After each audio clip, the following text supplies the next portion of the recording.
All right. So we talked about that. The whole book itself is just talking about the story, our story, right? Right, right, How we can win in this life, right?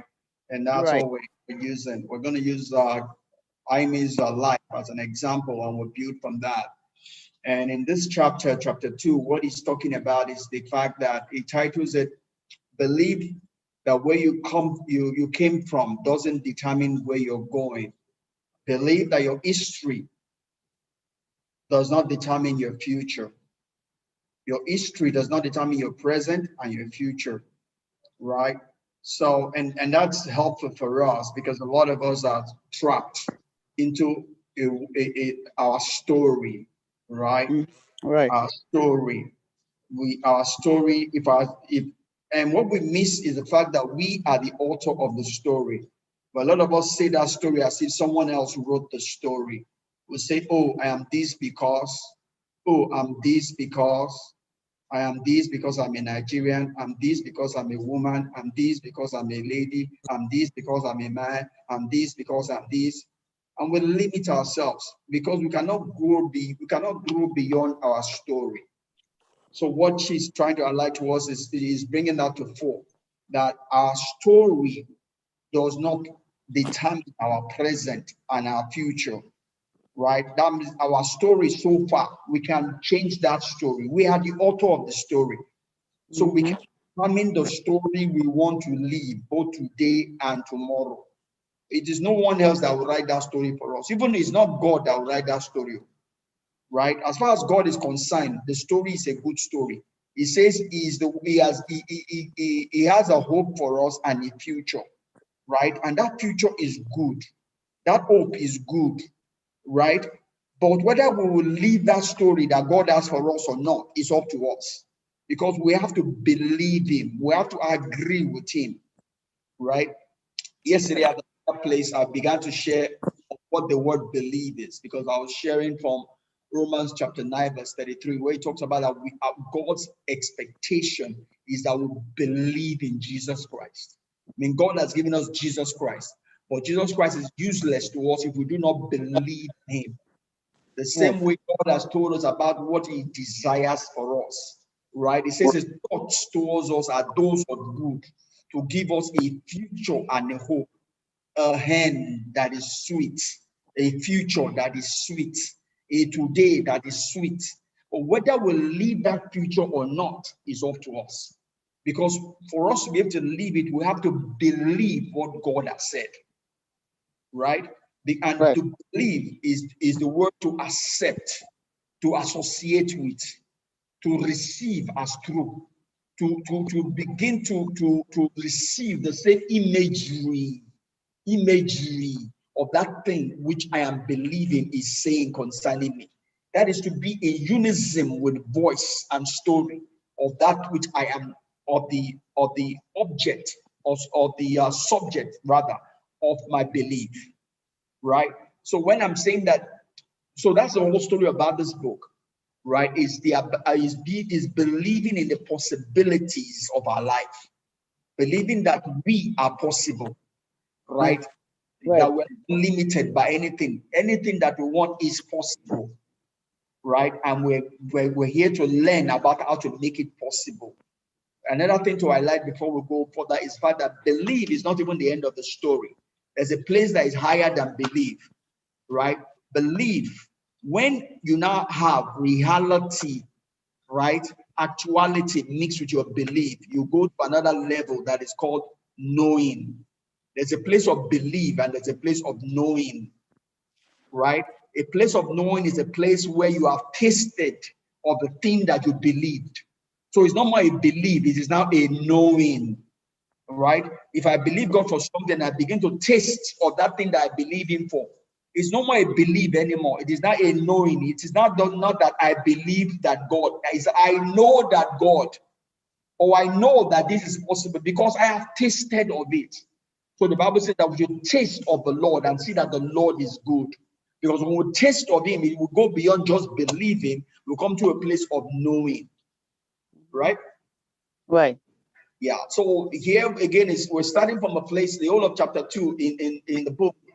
she was talking about how she found out that actually she was adopted. I mean, all her life she thought that her parents were biological parents until, just before she got married and some incident, she found out that she was adopted, right? But then she is saying that whether I am adopted, whether I'm a stepchild, whether I'm the middle child, whether I'm the first child, whether I'm the last child, all of that does not matter. The fact that you showed up in this life, it means that you have limited possibilities. It doesn't even matter where you were born. It doesn't matter the parent that conceived you. Because you came from God, your possibilities are limitless. It doesn't matter how you have lived your life up to this point. It doesn't matter what is going on in your life right now. There are abilities before you. If only you can believe it and begin to press towards it. Right? That's the whole idea of what we want to share today. Is that you are not limited by where you started. You are not limited by your yesterday. You are not limited by your bloodline. You are not limited by how you look. You are only limited by what you choose to believe, because you cannot grow beyond your belief. If you believe in unlimited possibilities will come your way. If you believe in limited possibilities, that's what you will receive. So we are our own limit. It's not God. It's not any other person that is your limit. Yes, when you were growing up, authority figures might have spoken words into your life that did not affirm you, that made you look little. But now you are grown up, you can throw those words away, because other people's words have no place in our life unless we receive it. As a child, we didn't know better, so we received it, and it has limited us up to this point. But we can throw all of those words away because they don't have to remain in our life. We are the master of our destiny. We are the master of our fate. We are the captain of our soul. We determine what we keep within our vicinity. And if it's not working for us, we'll throw it away. We decide what we keep and what we throw away. So we keep the things that work for us and throw away the things that do not work for us. Right? Right. Any question before I go on? No. All right. So this is a quote that she put there in the chapter. It says, "You didn't come this far to only come this far."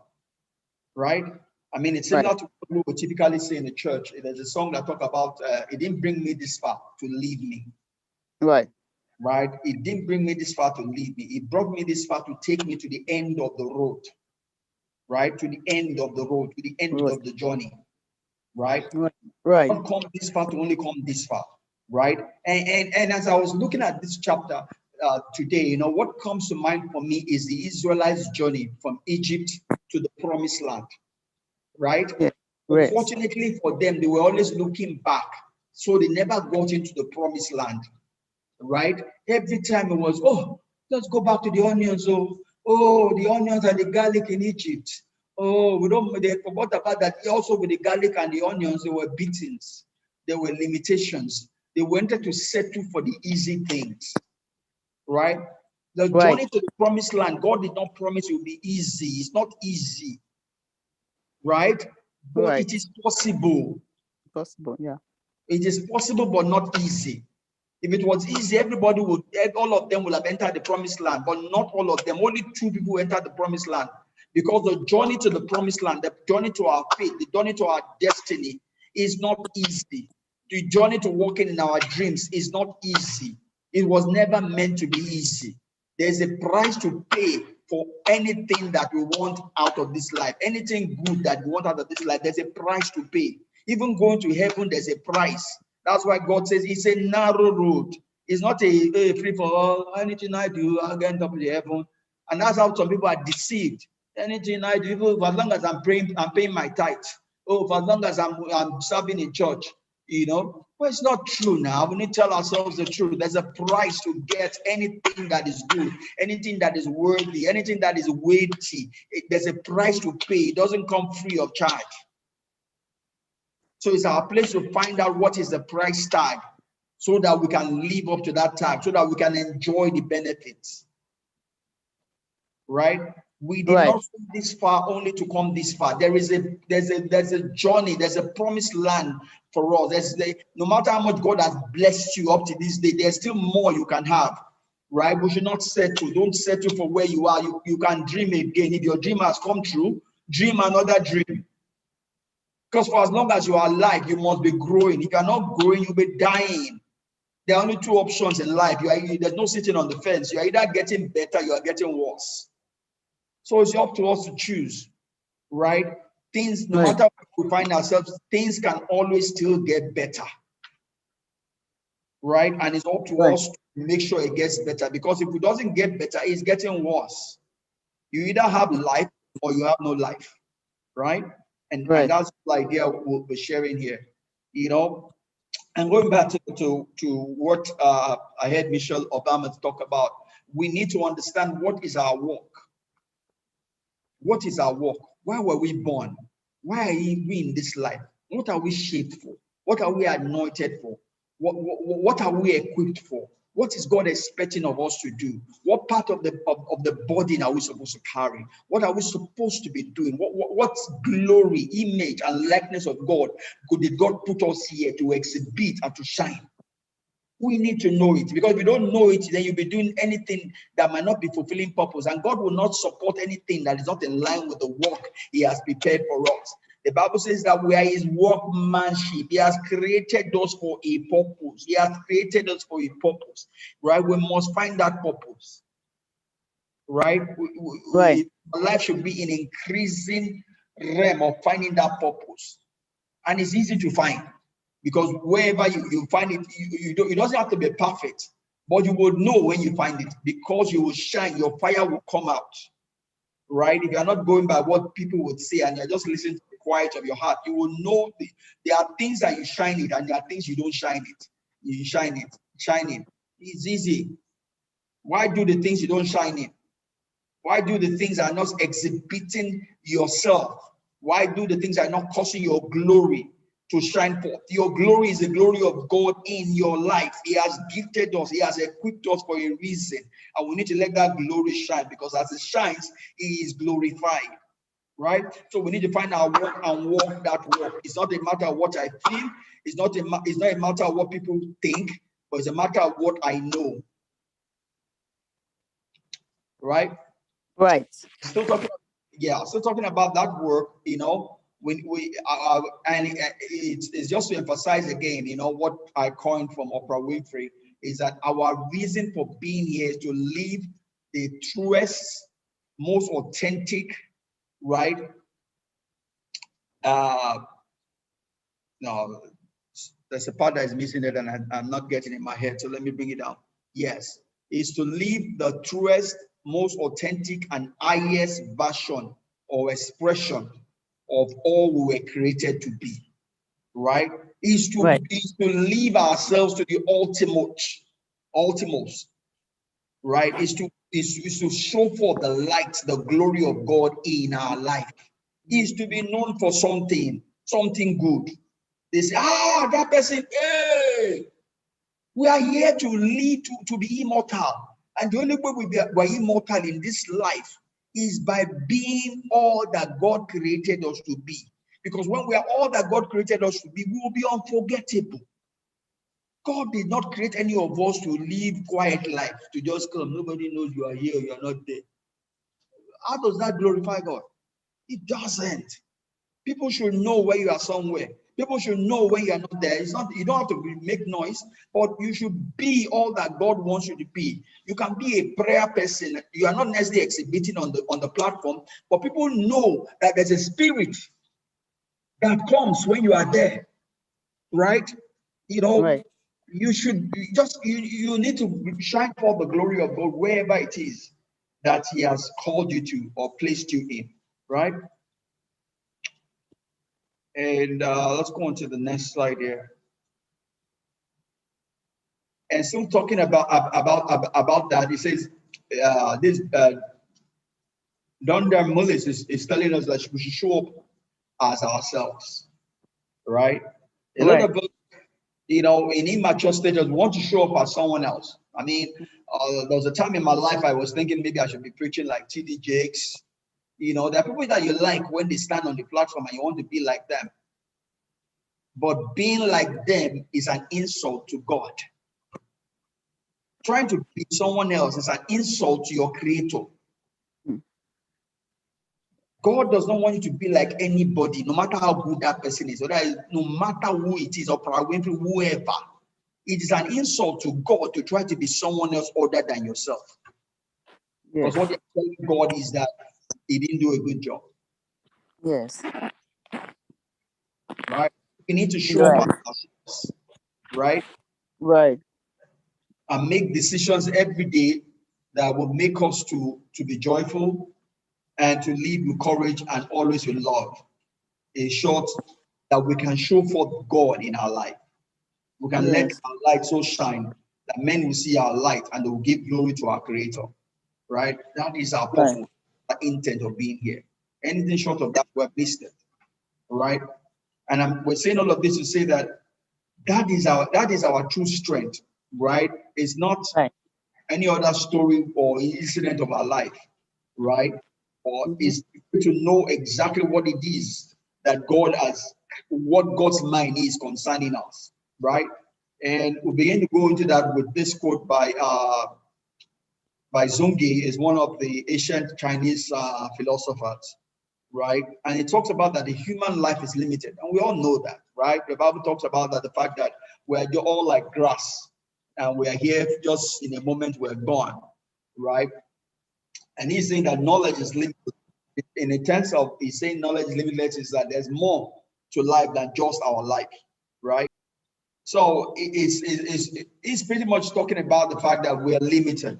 And limited here is the fact that going also the fact that it, it doesn't matter what we have seen so far in life, there is more.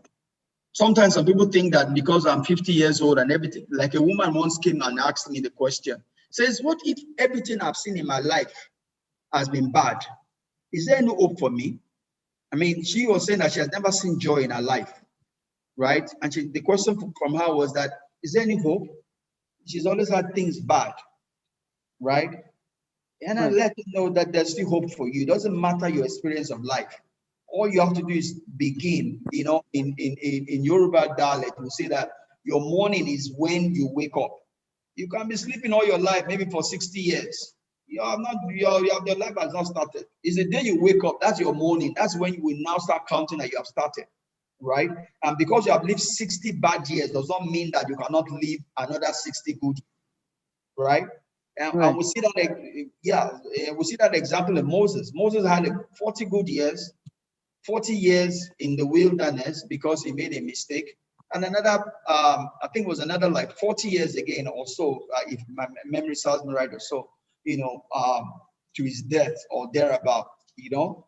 But, and we've seen people even making it in life at 70, 60. I mean, I was just listening to someone at 70 wanting to build a big complex. Everybody doubted that she could do it, but she did it. And that building is still standing, right?